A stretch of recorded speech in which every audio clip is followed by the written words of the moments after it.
नमस्कार दोस्तों, स्वागत है आप सभी का आपके अपने चैनल ऑनलाइन एंड ऑफलाइन ज्ञान में। एक और बेहतरीन नौकरी की अपडेट आप लोगों के लिए लेकर आया हूँ। एनआईटी कालीकट, आप जानते हैं एनआईटी मल्टीपल यूनिट से आप लोगों के लिए वैकेंसीज निकालता है।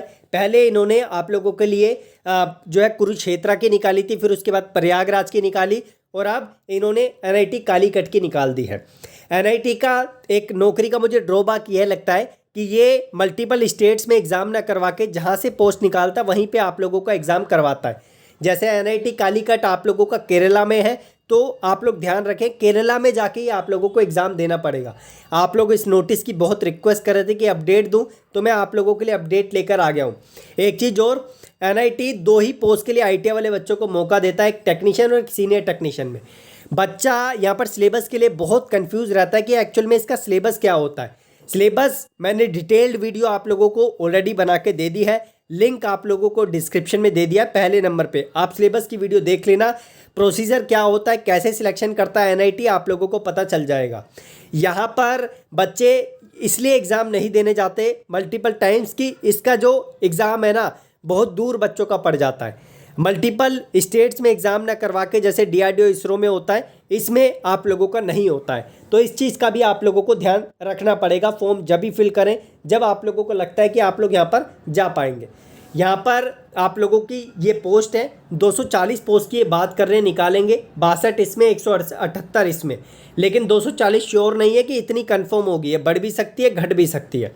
एनआईटी नौकरी बहुत अच्छी है, इसमें किसी प्रकार की कमी नहीं है, लेकिन इसमें कंपटीशन बहुत ज़्यादा आपको देखने को मिलेगा क्योंकि आईटीआई डिप्लोमा इंजीनियरिंग कैटेगरी के जो बच्चे हैं वो सेम आप लोगों को पोस्ट के लिए अप्लाई करते हुए दिखेंगे और एक ही सिलेबस के अकॉर्डिंग फाइट करेंगे। इस वजह से कंपटीशन बढ़ जाता है और जो आईटीआई वाले बच्चे हैं वो थोड़ा सा पीछे रह जाते हैं, डिप्लोमा और जो अदर कैटेगरी के बच्चे हैं वो इसमें आगे बढ़ जाते हैं। तो इस चीज़ का भी आप लोगों को ध्यान रखना पड़ेगा। अगर आपको लगता है कि भैया नहीं हम एनआईटी का एग्ज़ाम क्रैक कर सकते हैं देन यू कैन अप्लाई।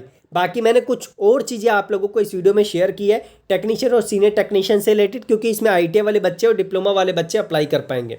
आगे बढ़ते हैं और आपको चीज़ें समझाते हैं। ये इनकी ऑफिशियल वेबसाइट है, अभी साइट पे अपडेट नहीं आई है, आप चिंता मत कीजिए, जैसी साइट पे इन्फॉर्मेशन आएगी मैं जानकारी दूंगा। अभी एम्प्लॉयमेंट न्यूज़पेपर जो 4 से 10 मार्च वाला है उसमें ही जानकारी आपको देखने को मिलेगी, लेकिन फेक नहीं है, आप फुल्ली ट्रस्ट कर सकते हैं क्योंकि प्रयागराज और कुरुक्षेत्र वाली वैकेंसी का नोटिस भी इसी तरीके से आया था। इसका फॉर्म ऑनलाइन होता है, ऑल ओवर इंडिया से आप लोग अप्लाई कर सकते हैं। एक कन्फ्यूज़न बच्चों को ये रहती है इसमें कि हमारी ट्रेड से हम अप्लाई कर पाएंगे नहीं कर पाएंगे, तो मैं थोड़ी चीज़ें आप लोगों को क्लियर कर पाऊंगा। बाकी चीज़ें तो देखो तब क्लियर हो पाएगी जब ये एक्चुअल में आप लोगों का एडवर्टाइजमेंट पब्लिश करते हैं और फॉर्म निकालते हैं।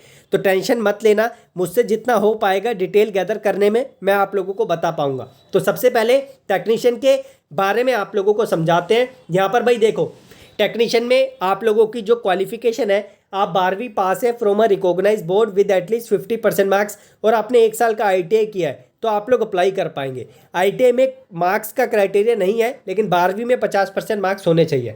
इन केस अगर आप इसमें अप्लाई नहीं करना चाहते और आपकी 2 साल की ट्रेड है तो 10th में 60% मार्क्स और साथ में आईटीआई 2 साल का, जैसे फिटर, टनर, मशीनिस्ट, इलेक्ट्रॉनिक्स मैकेनिक, इस तरीके की ट्रेड वाले बच्चे इसके बेस पे अप्लाई कर पाएंगे। इसके बाद जैसे कि मैंने बोला डिप्लोमा को भी मौका दिया जाता है, तो diploma in engineering of 3 years duration in relevant field from government recognise polytechnic institute आप लोगों का चल जाएगा। ध्यान रखना एनआईटी लैटरल एंट्री वालों को नहीं लेता, सीधा सीधा आप लोगों को यहाँ पर मना कर देगा। इनकेस आप फॉर्म फिल भी कर देते हो तो एंड टाइम में जब डीवी होगा आप सिलेक्ट हो जाओगे उस टाइम पे आपको भगा देगा।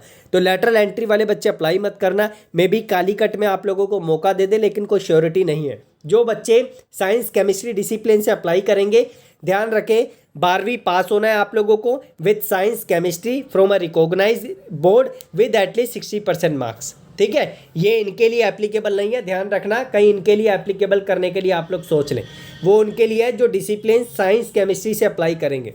एज लिमिट 27 साल मैक्सिमम रखी जाती है टेक्नीशियन के लिए। पीरियड ऑफ प्रोबेशन 1 साल का ही रखता है एनआईटी हर यूनिट का, लेकिन ये एक ट्रेनिंग का पीरियड होता है। ये परमानेंट नौकरी होती है, गवर्नमेंट ही नौकरी है आप लोगों की, कोई टेम्पररी बेस्ड नहीं है। अब कन्फ्यूज़न जो रहती है भैया ट्रेड की रहती है।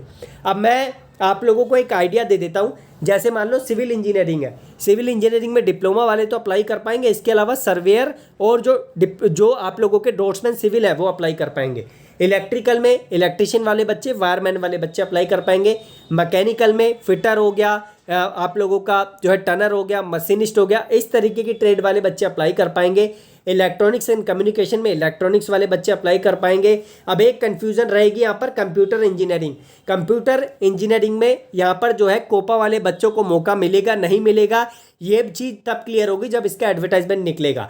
अब बात करते हैं इस वाली पोस्ट के लिए। अब देखो साइंस जो केमिस्ट्री वाली पोस्ट थी ना, ये वाली, ये आप लोगों की ये वाली, इसमें ये क्राइटेरिया आप लोगों का होना चाहिए, बाकी पोस्ट के लिए नहीं है। इस चीज़ का भी आप लोगों को ध्यान रखना चाहिए। एज मैंने बता दी है, मैक्सिमम 27 साल। अब सीनियर टेक्नीशियन पे नज़र मार लेते हैं। सीनियर टेक्नीशियन में भी ट्रेड उसी तरीके से है जो मैंने आपको समझाई है।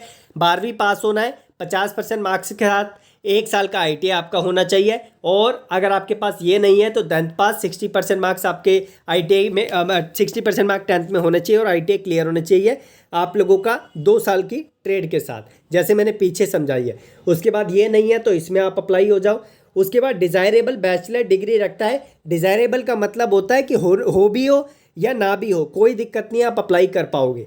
एज लिमिट, लेकिन ध्यान रखना, अगर आपने ये मेंशन कर दिया ना बैचलर डिग्री फॉर्म फिल करते टाइम, तो भैया डॉक्यूमेंट होना चाहिए, बिना उसके बाहर कर दिए जाओगे आप लोग। उसके बाद सीनियर टेक्नीशियन में एज थोड़ी ज़्यादा होती है, 33 साल मैक्सिमम एज रखे रहती है। और relaxable for the departmental candidate up to 5 years in accordance with the instruction. ये आपके मतलब का नहीं है, डिपार्टमेंटल का, ठीक है। सो ये चीज़ें इसमें है। बाकी आप सिलेबस की वीडियो देखोगे तो आपको अच्छा लगेगा। NIT का सिलेबस एक्चुअल में किस तरीके का होता है, क्या प्रोसीजर होता है इसमें सिलेक्शन का। लेकिन नौकरी बहुत बेहतरीन है। नौकरी को मैं ये नहीं बोलूँगा नौकरी में किसी प्रकार की कमी है, बस एक बात रह जाती है कि कंपटीशन बहुत ज़्यादा देखने को मिलेगा। और ध्यान रखना, फॉर्म फिल करोगे केरला जाके एग्ज़ाम देना पड़ेगा। आप लोग रिक्वेस्ट कर रहे थे इसकी डिटेल वीडियो बनाऊं, मैंने बना दी है। एक और वीडियो आप लोगों को मिलेगी जब फॉर्म की वीडियो लेकर आऊँ, जब आप लोगों को एडवर्टाइजमेंट देखने को मिलेगा। बाकी आप चिंता मत करो। और हाँ, एक चीज़ और, इसकी पढ़ाई के लिए 2 कॉम्बिनेशन बना के पढ़ना आप लोग, एशियन प्लस यूथ या निमी प्लस यूथ। अगर आप इस तरीके से पढ़ाई करोगे तो टेक्निकल पार्ट आप लोगों का स्ट्रॉन्ग हो जाएगा। और आप जानते हैं एशियन भारत का निमी के बाद जो है दूसरे नंबर का जो है आप लोगों का जो है पब्लिशर है। एशियन में आप लोगों को मिस्टेक्स कम मिलती है, मल्टीपल जो बुक्स आप लोगों के लिए छपती है, इनके अलावा वो इन्हीं का ही सहारा लेती है बुक प्रिंट करने में।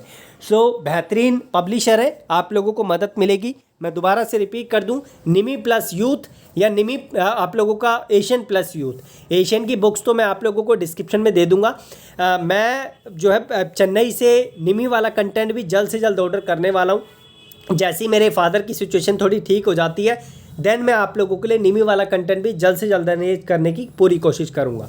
बाकी धन्यवाद, कीप इन टच, आप लोग जुड़े रहिए और मुझसे जो जो अपडेट सामने देखने को मिलेगी वो मैं आप लोगों को ज़रूर लेकर आऊँगा। Thank you so much.